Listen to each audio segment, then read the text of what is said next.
bergantung padamu, hiduplah dalam perdamaian dengan semua orang.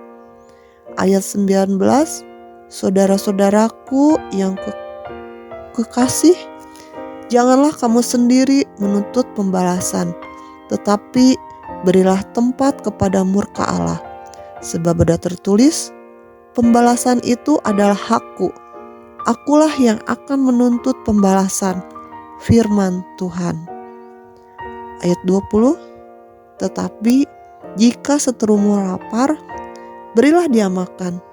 Jika ia haus, berilah dia minum. Dengan berbuat demikian, kamu menumpukan bara api di atas kepalanya. Ayat 21, janganlah kamu kalah terhadap kejahatan, tetapi kalahkanlah kejahatan dengan kebaikan.